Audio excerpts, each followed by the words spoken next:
You have an incredible amount of power. Why should we trust you? You shouldn't. Since launching ChatGPT, OpenAI has become one of the most influential and valuable tech companies in the world. But the story of what's going on behind the scenes is crazy. From trying to overthrow their CEO to completely abandoning their original principles, this video is the insane history of OpenAI. But it's also a journey through the past, present, and future of artificial intelligence. And this is a story that affects us all.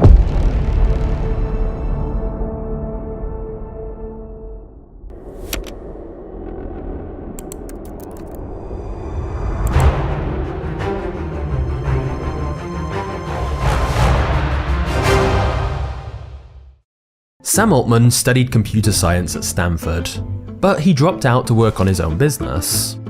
It was called Looped, and it was a way of sharing your location with friends using your phone. However, since Sam started Looped before the iPhone and the App Store even existed, this proved to be a challenge. But Sam worked tirelessly on the business, mostly living off instant noodles and ice cream. In fact, he worked so hard and his diet was so poor that he actually developed scurvy. Then in 2005, he joined the first ever Y Combinator class, which is basically a bootcamp for startups. And it was here that Sam attracted the attention of Y Combinator's founder, Paul Graham. Paul had a lot of business experience and became a mentor to Sam, as the two got on extremely well. However, Paul also observed something curious about Sam. He said, "Sam is extremely good at becoming powerful. You could parachute him into an island full of cannibals and come back in 5 years and he'd be the king." Interestingly, before long, Sam ended up becoming president of Y Combinator. This meant at just 30 years old, Sam Altman was now leading the most prestigious startup accelerator, which allowed him to build relationships with many of Silicon Valley's most influential entrepreneurs. Sam became extremely well connected, and his reputation in the tech world grew massively. Sam soon began doing more public speeches, and one of his favorite topics to discuss was artificial intelligence.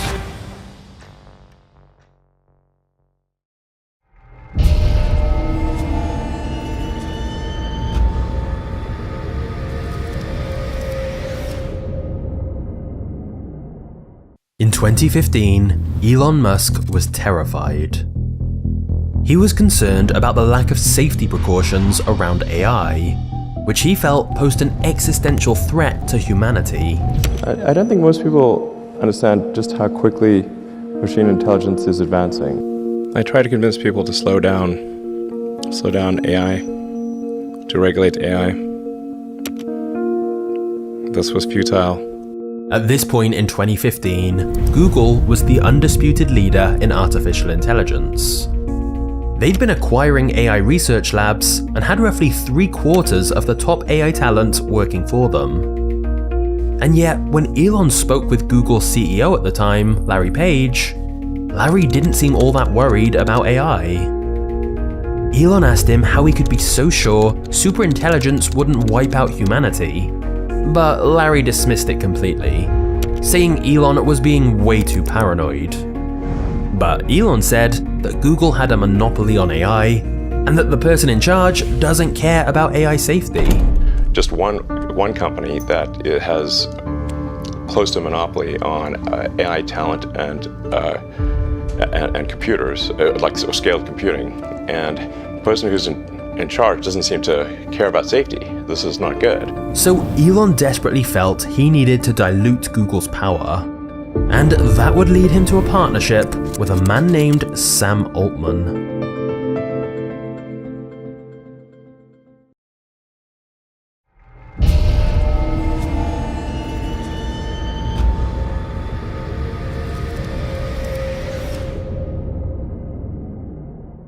In 2015, 10 influential people in the tech world met for dinner.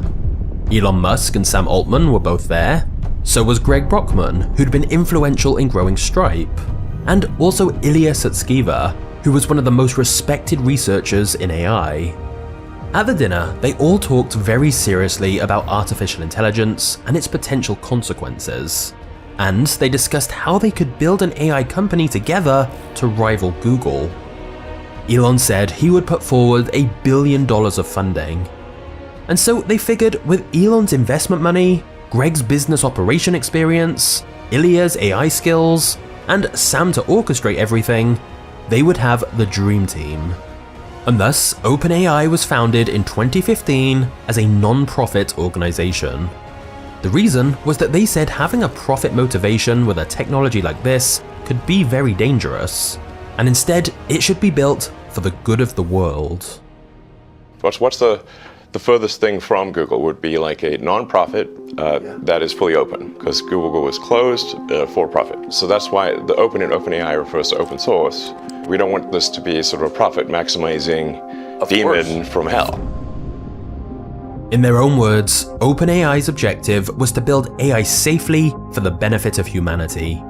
And they would share their work openly with the public for free instead of keeping it private for their own gain. Hence the name OpenAI. However, very soon that would all change.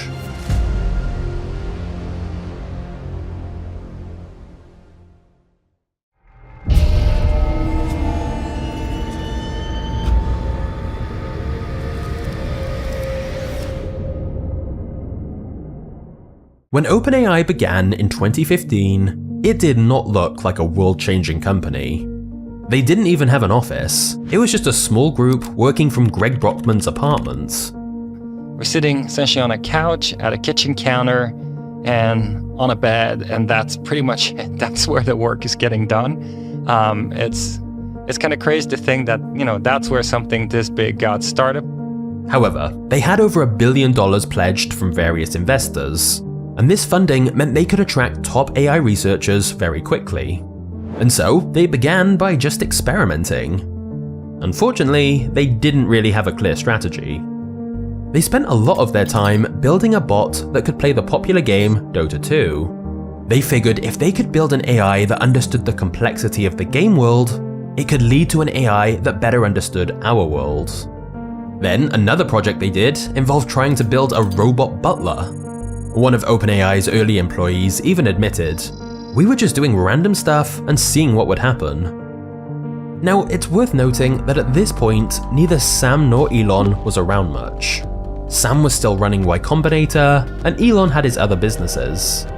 Instead, OpenAI was led by Ilya, who was considered to be an AI genius, and Greg, who was considered an expert at managing business operations. But what the whole team did have was a shared vision of creating AGI, Artificial General Intelligence.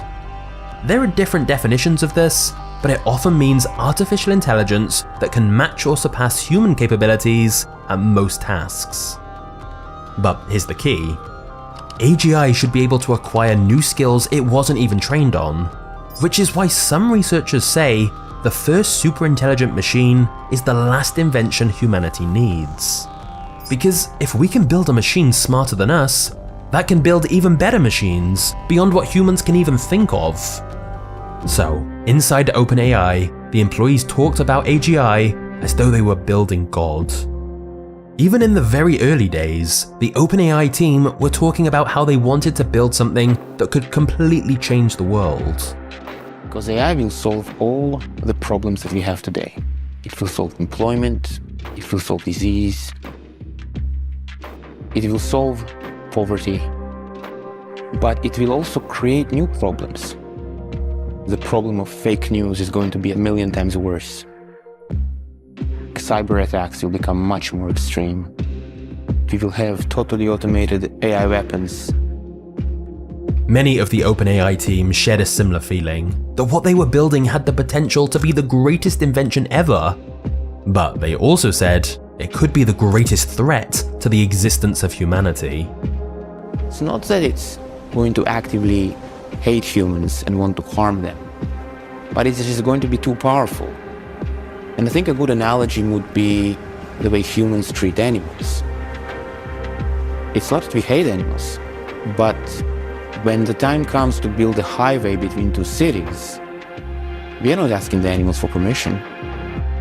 A very simple example would be if we did create superintelligence and asked it to help Earth, there could be unintended consequences, like the AI deciding the planet would be a lot safer without humans. Sam Altman was saying similar things too. On the one hand, he would publicly say that with AI, we can cure all human disease, we can build new realities. And then he would also say, If this technology goes wrong, it can go quite wrong. I think AI will probably, most likely sort of lead to the end of the world, but in the meantime, there will be great companies.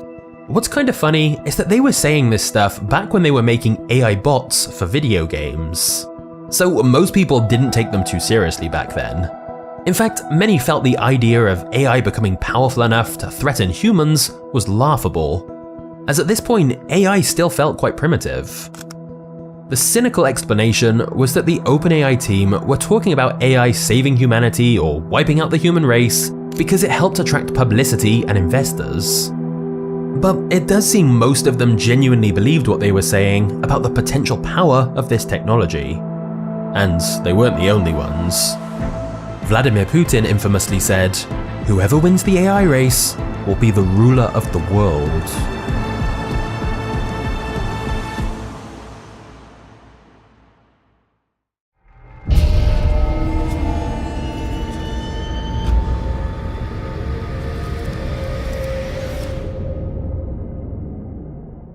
Back in 2015, when OpenAI began, the reason most people weren't paying much attention to AI was that the field of artificial intelligence had seen decades of slow progress. It had been dubbed the AI winter, as after a lot of initial hype, there'd been a lot less breakthroughs than expected. And so, funding dried up, and many researchers moved on. But in 2015, the same year OpenAI began, for the first time an AI program beat a professional Go player, which is a complex strategy game. And the AI would later go on to beat the world's best human player. This was exciting news, but it also illustrated the problem with current AI technology. That AI could only play Go and nothing else, which meant if you wanted the AI to do any other task, like write a story or calculate an equation, you'd have to build and train a whole new system for that one task, which was extremely time-consuming. This was largely because the training data you fed the AI had to be clearly labeled to explain what it was. The TV show Silicon Valley parodied this perfectly. If you trained an AI on enough specific data, an AI could tell if an image was a hot dog or not a hot dog, but it had no concept of anything else. Basically, machines could do one thing well if trained, but it was very narrowly focused. Whereas human brains were special because they could do so many different things, which was dubbed general intelligence. However, in 2017, a team of scientists working at Google published a paper that would change everything.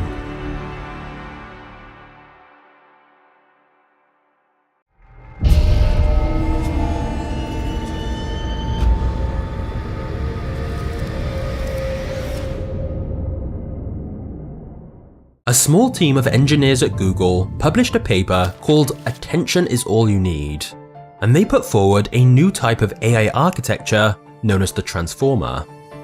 Unlike previous AI systems that needed to be fed highly specific data that was all labeled clearly to explain what the data was, like hot dog or not hot dog, the transformer was different.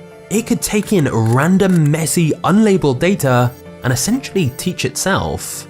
And it worked surprisingly well. What's interesting is that it was engineers at Google, not OpenAI, who made this initial breakthrough with the transformer.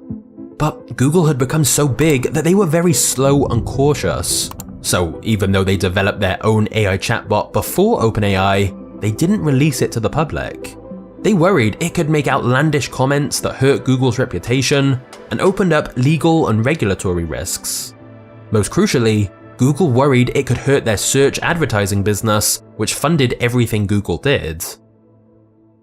In hindsight, Google's decision to move so slowly turned out to be a grave mistake, as they left the door open for OpenAI to capitalize on Google's invention instead. Ilya read this research paper about the transformer and immediately saw its potential. As a result, OpenAI became one of the first companies to seriously start experimenting with this technology. That's where the famous GPT acronym comes from, Generative Pre-trained Transformer. The transformer could handle far more data and process human language much faster. Most importantly, it could handle pretty much any query, meaning they were more general. So thanks to the transformer, OpenAI suddenly started making huge progress very quickly. Now, you may wonder, why didn't the AI researchers in the 20th century come up with this? Well, they were limited by a lack of compute power and the lack of the internet.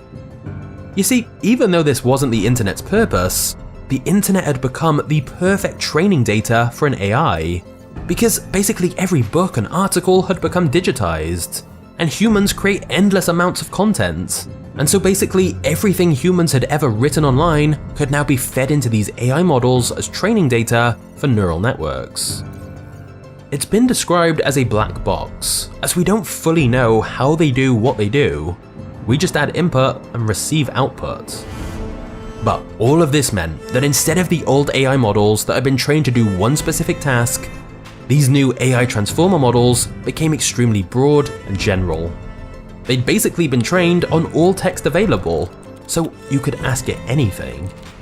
However, this method of just scraping the internet as training data raises obvious copyright concerns. But the Silicon Valley ethos has always been to ask forgiveness, not permission. OpenAI knew if they started asking big companies if they could scrape all their data, of course there'd be lots of pushback and discussions about royalties. So OpenAI just went and did it. And it worked so well that by the time OpenAI got to their GPT-2 language model, they started to become worried. They feared that what they were building was so powerful that if they freely shared the open source code for it like they'd promised all along, in the wrong hands, this could become very dangerous. So, OpenAI announced, due to our concerns about malicious applications of the technology, we are not releasing the trained GPT-2 model. This actually helped generate a huge amount of publicity and hype for them. For example, Wired magazine published an article called "The AI Text Generator That's Too Dangerous to Make Public." OpenAI also didn't disclose what datasets had been used to train it. It started to become clear that OpenAI maybe didn't want to be so open after all. On this channel, I cover all kinds of entrepreneur stories. But have you ever thought about starting your own business? If so, today's sponsor Busy offers a free LLC formation service. You just pay the state fees and they'll get your business incorporated and handle all the paperwork. When I started my business, I remember it was quite overwhelming, but Busy makes the process so much simpler. For example, Busy can take care of the ongoing filing requirements with your state, which is a huge time saver. And Busy can even provide you with a professional address with digital mail scanning, giving you access to your mail from anywhere, anytime. Basically, Busy gives entrepreneurs the tools to start and manage their business, which means you can focus on making money. With over 20 years experience, they've already helped over 1 million entrepreneurs, and I've personally found them great to work with. So if you want to start your own company, I honestly think Busy makes it so much easier. Just use my link in the description to get started today.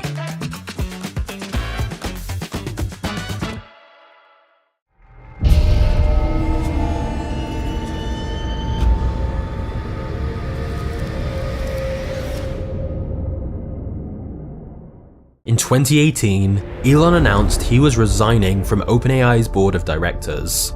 Publicly, they said this was due to a conflict of interests, as he was CEO of Tesla, which was developing its own AI.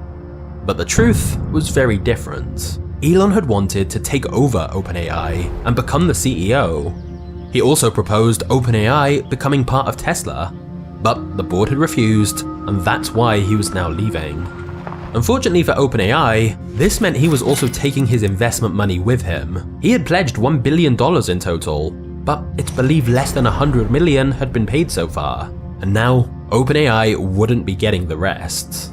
This left OpenAI with a huge funding problem. And so many employees were extremely worried about what this meant for the future of the business.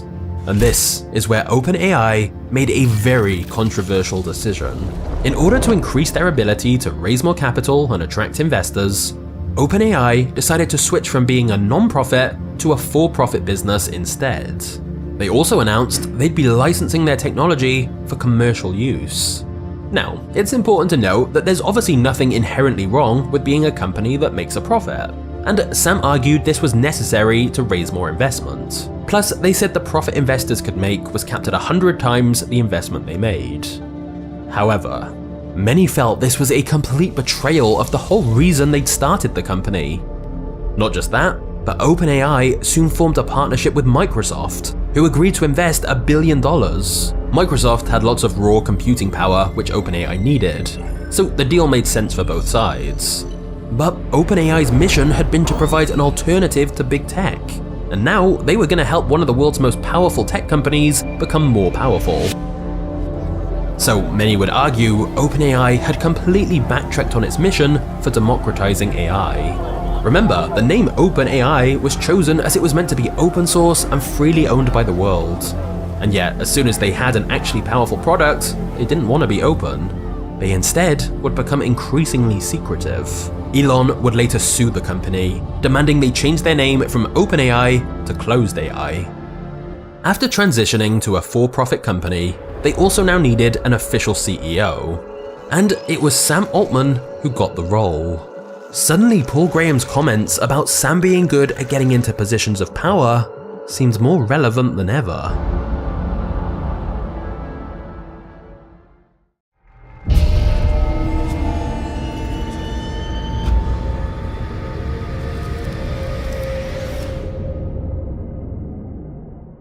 In 2020, OpenAI unveiled GPT-3, a language model trained on massive internet datasets. But the real groundbreaking moment was on the 30th of November 2022, when OpenAI publicly released its chatbot, ChatGPT. At this point, most of the general public had never heard of OpenAI, so there was no big fanfare. It started with Sam making a simple tweet saying, "Today we launched ChatGPT. Try talking with it here." What's interesting is that OpenAI's leadership said this was just a low-key research preview, and so expectations were low. Employees took bets on how many users they'd get in the first week, and the highest guess was 100,000 users. In reality, they were completely wrong. ChatGPT went viral and rapidly captured the attention of the world. In just 2 months, it became the fastest app to reach 100 million users. For context, it had taken Facebook 4.5 years to hit the same milestone. This unexpected growth was of course very exciting for OpenAI. But what's interesting is that internally at the company, there had been some employees uncomfortable releasing ChatGPT so quickly, and some of the safety team weren't even aware it was going to be released. They argued that they didn't know how it might be misused by the public. There were obvious risks like hackers using it to find vulnerabilities in code, or people using it to help them commit crimes. But there was no way of knowing quite what would happen when the general public started interacting with ChatGPT. Plus, the team were aware it made a lot of factual errors, which were dubbed hallucinations. Still, despite concerns, ChatGPT went live, and the response from the public was extremely positive. Everyone had tried chatbots before, but they always felt extremely robotic. If you didn't ask your question in the right way, they were useless, as they were basically giving pre-programmed answers. But ChatGPT felt much more knowledgeable and conversational. Within a couple of months of ChatGPT being released, Microsoft increased its ownership stake in OpenAI with a new $10 billion investment. ChatGPT's release also caused the AI race to really ramp up. Investors began throwing more money at AI projects than ever before, and the big tech companies all scrambled to release their own AI models to compete. OpenAI seemed to be leading though. They continued to release new products and became even more commercialized with paid plans and selling their underlying technology to businesses. However, at OpenAI, a divide was growing between those focused on product versus those focused on safety. OpenAI's star engineer, Ilya Sutskever, seemed to grow concerned and began working more closely with the company's safety team. Then, a group of 9 current and former OpenAI employees accused the company of prioritizing profits over safety, and said OpenAI used restrictive agreements to silence safety concerns. One of their key safety researchers quit for the same reason.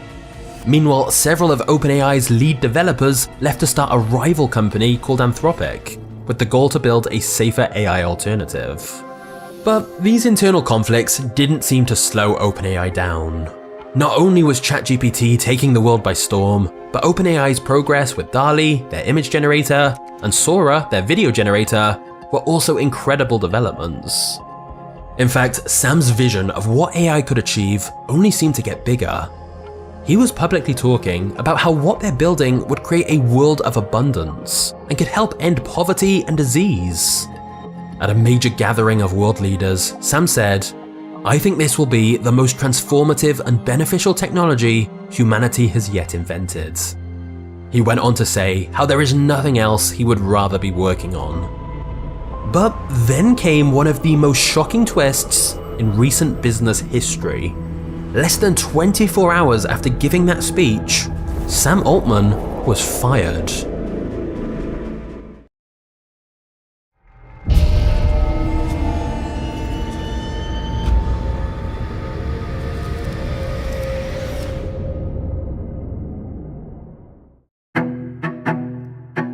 Sam Altman got a text from Ilya asking him to join a video call. Sam wasn't sure what it was about, and so he was very surprised to find that the OpenAI board was on the call, except for his friend Greg Brockman. The board told Sam they were firing him. The call ended shortly after, and Sam was locked out of his OpenAI computer. It's hard to overstate what a shock this was to everyone, including Sam. He was the face of OpenAI, one of the most exciting companies in the world, and now he was being kicked out. It was Friday, November 17th, 2023, when Sam was told the news. And the OpenAI board put out a statement saying they had removed co-founder Sam Altman as CEO.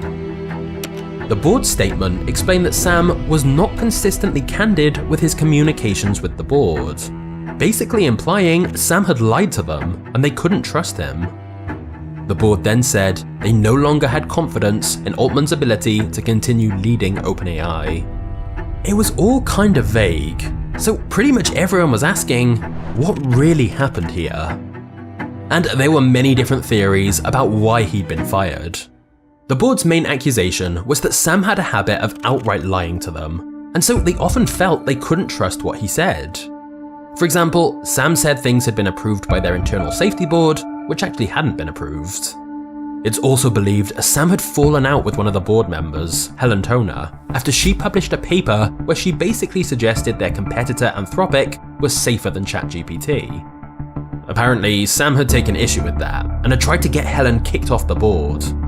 He reportedly told the other board members that everyone else agreed Helen should be fired, even though they hadn't said that. The board members began to feel that he was playing them against each other. Another theory about why the OpenAI board turned on Sam is that they had become annoyed that Sam seemed to be building a whole empire of different projects outside of OpenAI. The board felt this was a major distraction. For example, Sam had been trying to raise tens of billions of dollars from the Middle East to fund an AI chip-making business. He'd also started a project called WorldCoin, a crypto-based network that would give everyone worldwide a unique digital identity by scanning their eyes. Sam believed that AI may put huge amounts of people out of work, and thus they'd need a way to distribute a universal basic income. But some people think the board was concerned about how Sam wanted to use OpenAI's technology for all his own separate projects. However, there's also another very prominent theory about why the board really turned on Sam, and it's the most concerning one. Some believe that the reason Ilya turned on Sam was because he saw something internally that made him worried. Ilya had been heavily involved in safety at OpenAI, and for him to suddenly flip on his co-founder was concerning. It became a meme on social media, with people asking, what did Ilya see? Still, no matter the exact reasons the board had, the fact was that on Friday, November 17th, Sam was kicked out of OpenAI, and it was announced they'd begin looking for a new CEO. But by Saturday, something very unexpected started happening.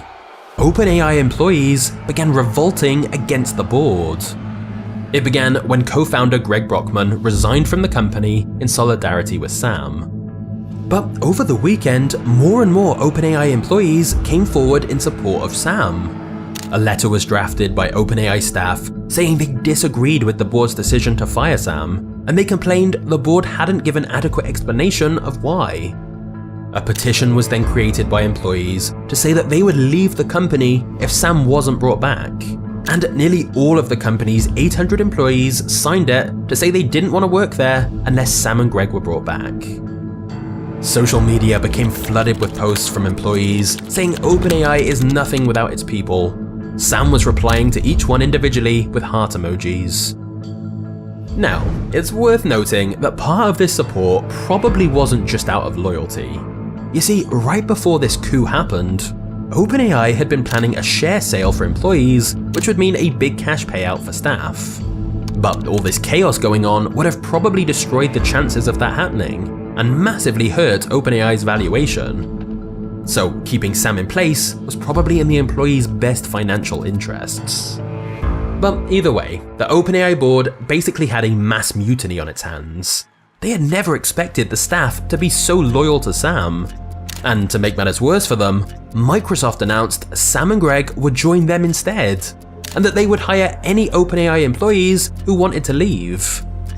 At first, the board still tried to press on with their plan and began lining up a new CEO to replace Sam. But then on Monday morning came the final dagger. Ilya, one of the 4 board members who had initially pushed Sam out, changed his mind and signed the petition saying he wanted Sam to stay. Ilya tweeted, "I deeply regret my participation in the board's actions. I never intended to harm OpenAI. I will do everything I can to reunite the company." Now, it's unclear if he genuinely felt that way or he had just realized that all the other employees were clearly siding with Sam. But Ilya siding with Sam was the point that the remaining board members realized they had lost the battle. If you come for the king, you best not miss. And the board had missed. By Monday, negotiations were ongoing to bring Sam back. And all of a sudden, the board had lost all of its leverage, and Sam was the one in the position of power. The dynamics had totally flipped, and Sam now held all the cards. By Tuesday, a deal was reached. The board members who turned on Sam would be kicked off the board, and new board members would be brought in. Sam would return as CEO, and Greg would come back too. Greg posted, saying, "We are so back." And they held a company-wide party at the office. It truly was a party atmosphere. What's really crazy is that all of this happened in just 5 days. On Friday, Sam was ambushed and thrown out. By Tuesday, he was back as CEO, his enemies on the board all gone, and the entire company had declared loyalty to him. Not just that, Sam would be involved in choosing the new board members, meaning he was in a stronger position than ever before. And the odds of anyone challenging him again now seemed extremely low. As for Ilya, he lost his board seat and ended up leaving OpenAI completely just 6 months later. However, what's really fascinating about all this is that before the board tried to overthrow Sam, he had repeatedly talked about how it was only fair that the board should be able to fire him and hold him accountable. The board can fire me. I think that's important. Sam had repeated this a lot, and yet when the board members did try to fire him, it turns out they couldn't.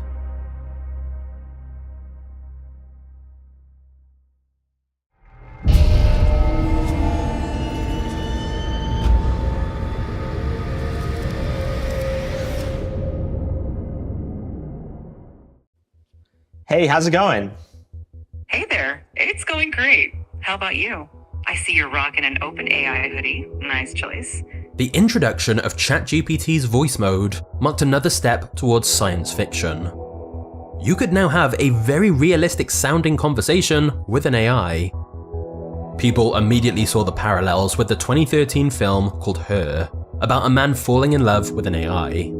The concept sounded kind of absurd at the time, but now it's easier than ever to see how it could happen. People are already using ChatGPT as a friend, an assistant, or even a therapist.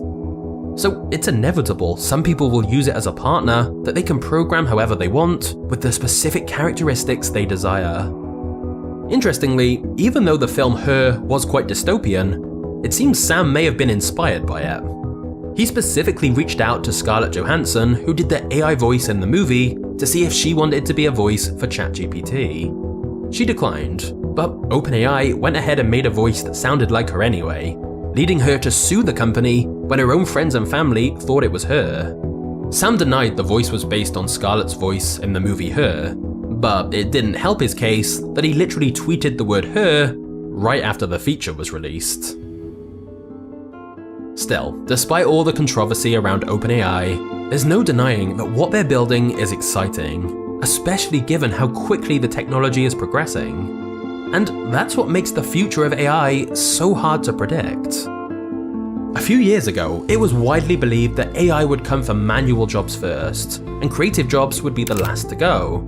As surely machines can't be creative. Turns out though, it's the creative industries AI is disrupting first. Likewise, a few years ago, it was hard to imagine anyone disrupting Google's dominance in search. But now, many people ask their questions to ChatGPT instead. The reality is, every industry is likely to be disrupted by AI in some way. Many will use it as a tool to help them, many will get replaced. And if you want an example of how fast AI is progressing, here's the real twist. This entire video was created by AI.